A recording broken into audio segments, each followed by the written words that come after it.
Selamat datang hadirin dan juga pemirsa di rumah. Kita kembali menyaksikan uji kandidat Pilkada DKI Jakarta bersama saya Rudi Andanu. Dan saya Tasya Liutmila. Ya Tasya, kalau kita bicara soal Pilkada DKI Jakarta ini kan sebetulnya hari pencoblosannya itu tinggal beberapa hari lagi ya? 15 Februari. 15 Februari itu waktu yang sebetulnya tidak terlalu banyak bagi warga untuk mikir-mikir siapa pasangan calon yang akan mereka pilih nantinya. Ya. Dan visi, misi, juga program para pasangan calon juga mungkin sudah diketahui oleh warga Jakarta, sudah ditebar di mana-mana. Iya, apalagi kita sudah menyaksikan debat pertama, bagaimana masing-masing calon kandidat, pasangan calon mengungkapkan visi misi mereka, program mereka, kemudian bertahan dengan argumen masing-masing bahwa programnya adalah yang paling unggul. Iya, dan kali ini di uji kandidat kali ini kita akan mengundang satu calon Wakil Gubernur DKI Jakarta yang juga petahana. Iya, kita langsung panggil Jarod Saiful Hidayat.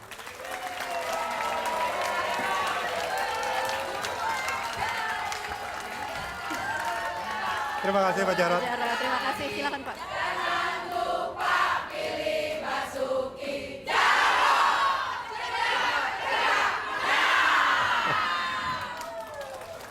Luar biasa sekali ya. Meriah sekali sambutannya. Semangatnya luar biasa. Ya, Pak kita Jarod, langsung ke Pak Jarod. apa kabar Pak? Baik, Baik ya. baik Tasya, alhamdulillah. Pak Jarod, saya mau nanya, ini pakaian yang sama dari kemarin atau punya berapa pasang Pak? Saya punya 4 pasang, 4 pasang. ya. Itu pakai Biasanya cuci, satu pakai hari- cuci? No. Biasanya satu hari itu 2. Oh, kita gitu. pakai ya. 2, ya. Kemudian besoknya 2. Kenapa? Karena habis ketemu sama warga, berusukan, itu kan keringatan. Ya ganti ini saya sudah ganti 2 kali ini. Oh udah ganti 2 kali ya? 2 kali ini, Oke, ya. ganti, cuci, terus pakai lagi gitu ya? Iya, Kayak betul. anak kos Pak Jarod? Betul, sama. Nostalgia. Oke. Pak Jarod, sebelum kita pengen nanya-nanya sama Pak Jarod tentunya soal program kerja dan lain sebagainya, kita punya profil pasangan Ahok Jarod.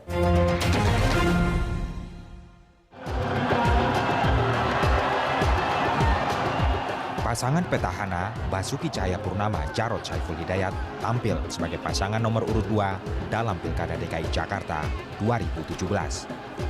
Sebagai calon gubernur petahana, Ahok, panggilan akrab Basuki, amat populer. Gayanya yang tegas dan cenderung meledak-ledak jadi salah satu ciri khas Ahok ketika masih aktif memimpin Jakarta. Ahok yang sebelumnya wakil gubernur menduduki kursi DKI 1 menggantikan Joko Widodo yang memenangkan Pilpres 2014. Kepemimpinan Ahok di DKI cukup memuaskan publik, mulai dari revitalisasi kali sampai pembenahan birokrasi. Sementara Jarod Saiful Hidayat yang menggantikan posisi Ahok sebagai wakil gubernur Jakarta sebelumnya sukses memimpin kota Blitar selama 2 periode, dari tahun 2000 hingga 2010. Politisi PDI Perjuangan ini tidak canggung terjun ke lapangan mengatasi berbagai permasalahan di Jakarta. Karakter Jarod yang kontras dengan Ahok, lebih tenang dan halus dalam bertutur kata dan bersikap, membuat duo Ahok Jarod dianggap sebagai pasangan yang saling melengkapi. Ahok Jarod yang didukung PDI Perjuangan, Partai Nasdem, Partai Hanura, dan Partai Golkar diprediksi bakal memenangkan pilkada dengan mudah. Namun kasus penodaan agama yang menjerat Ahok menjadi kerikil tajam bagi duet ini menuju balik kota Jakarta. Hal ini membuat persaingan Pilkada Jakarta 2017 semakin ketat.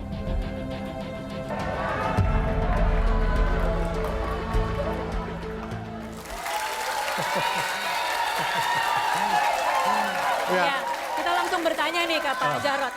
Tadi kalau Pak Jarod, kalau kita tadi lihat profilnya, kita menyaksikan bagaimana pasangan nomor urut 2 ini tadinya berubah dari bulan kira-kira bulan September ya. Itu masih sangat diunggulkan. Nyaris tidak ada yang bisa mengalahkan. Tetapi dalam 2 bulan terakhir kemudian jungkir balik posisinya, harus diakui mau tidak mau beberapa survei menyatakan elektabilitas tergerus. Komentar Anda?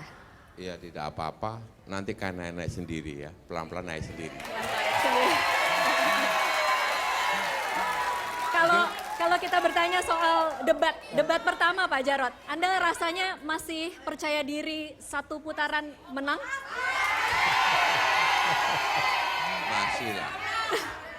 Masih lah. dalam debat itu kan akhirnya diketahui ya, siapa yang sebetulnya paling siap untuk memimpin Jakarta 5 tahun ke depan. Siapa yang mampu menyampaikan visi, misi, program kegiatan secara rinci dan terukur, serta sudah dilaksanakan dan sekarang masih dalam proses penyelesaian. Makanya selalu saya sampaikan ketika saya ketemu dengan warga, kami mohon doa restu, kami mohon izin untuk menuntaskan apa yang sudah kita awali sejak tahun 2012 sehingga tahun 2022 kita semua akan bisa melihat Jakarta yang lain dan berkata, wow, ini baru Jakarta. Baik. Karena sekarang kita akan bicara soal politik, bagaimana elektabilitas itu tergerus, kita akan panggil panelis kita yang sudah hadir di tengah-tengah kita. Yang pertama ada pengamat politik Gun Gun Herianto dan juga pengamat tata kota Yayat Supriyatna.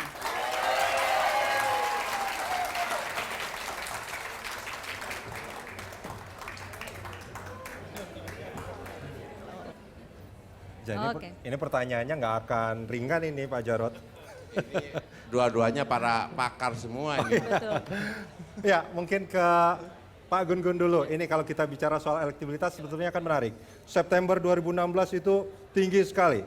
Yang lainnya itu bahkan kalau dibilang, ini nggak akan mungkin bisa mengalahkan. Tapi kemudian 2 bulan terakhir drop. Iya, memang ini ada pergerakan. Pergerakannya lumayan signifikan, tetapi kalau kita lihat antara nomor 1 dan nomor 2 itu prosentasenya tidak terlalu jauh sebenarnya. Oke. Contoh misalnya survei di bulan Desember Pak Jarod, kita bisa lihat misalnya taruhlah yang biasanya presisi itu Litbang Kompas itu 37-33. Itu kan perbedaannya tidak lebih dari 5% ya. Artinya apa? Ada irisan probabilitas perolehan suara yang memang antara kandidat pasangan nomor urut 1 dan nomor urut 2 ini berkejar-kejaran, artinya akan sangat kompetitif. Saya melihat pasangan nomor urut 2, Pak Jarod dan Pak Ahok, ini kan bagus di 4 modal dasar elektoral. Pertama, elektabilitasnya tinggi, kemudian likabilitasnya tinggi, akseptabilitasnya juga tinggi, apalagi popularitasnya sangat tinggi.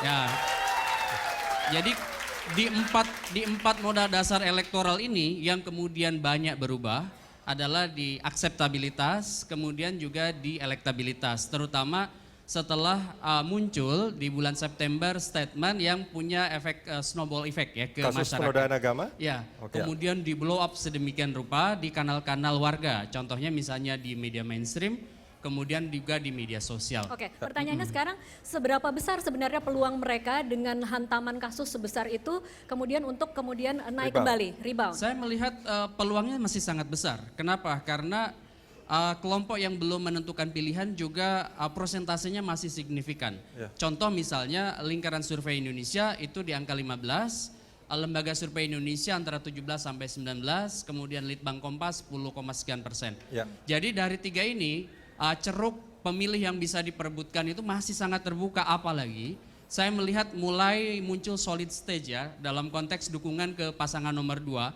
dan pergerakannya semakin intens. Saya lihat juga Pak Basuki mulai berubah pola komunikasi politiknya. Di panggung perdebatan satu kekuatan yang kemudian dimiliki oleh pasangan petahana adalah dia mampu kemudian menunjukkan historisitas berjenjang terutama di program-program yang sudah dieksekusi. Oke, ini menarik sebetulnya. Pak Jarod, tadi kan sebetulnya secara eksplisit dikatakan dari hasil berbagai survei bahwa kasus penodaan agama yang menyangkut Pak Ahok itu yang membuat elektabilitas rendah. Saya mau nanya, Pak Jarod pernah coba nasihatin Pak Ahok nggak sih kalau ngomong itu kalau bisa jangan dalam tanda kutip arogan seperti itu misalnya?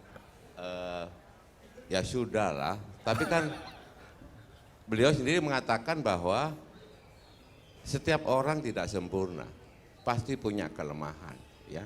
Oleh sebab itu beliau belajar untuk mengendalikan emosinya yang seringkali meledak-ledak. Kenapa emosinya selain suka meledak-ledak? Karena beliau ini orang kan yang nggak sabaran, pinginnya tuh cepat, kerja cepat, tak, ya, sehingga terkesan itu temperamental, ya, saya sering sampaikan tolong dijaga. Mudah-mudahan beliau orangnya bisa mendengar. Bisa mendengar. Sekarang udah mulai berubah, sudah mulai bagus gitu ya. Tapi kadang-kadang sekarang ini kebalik. Dia lebih Jawa daripada saya. Baik, Oke. kita minta Pak Yayat untuk menanggapi. Tadi ada kata-kata, katanya Pak Basuki itu pengennya kerja cepat gitu. Tapi kerja cepat nggak perlu marah-marah juga sebetulnya kan. Iya, ini kan menarik. Yang terjadi adalah transformasi kultural. Orang Sumatera menjadi orang Jawa, yang Jawanya jadi Sumatera gitu kan. Tapi kita tidak bicara pada konteks habitusnya, tapi membangun sinergi. Jadi sinergi itu sebetulnya Pak Jarod pun orang cepat juga di Jawa Timur ya kan, karena punya prestasi selama 2 periode sebagai wali kota di Kota Blitar. Nah, jadi yang menjadi pertanyaannya Pak, cepat itu penting di Jakarta. Kenapa? Orang Jakarta ini sudah hipermodernis. Kayak kita beli HP yang lelet ditinggal. Mohon maaf, saya nggak promosi HP di sini ya. Tapi saya melihat sekarang tuh zamannya informasi teknologi, kecepatan itu menjadi sebuah kebutuhan. Jadi saya berani mengatakan yang berani beraksi itu akan lebih disukai daripada yang berwacana. Tenang ya. Jadi inilah tuntutan ketika masyarakat sudah berubah. Siapa yang bisa membaca masyarakat, dia yang memenangkan pertempuran. Ya, ini kita akan sambung di segmen berikut nanti ya Tasya ya. Iya. Pemirsa jangan kemana-mana, uji kandidat masih akan kembali usai jeda.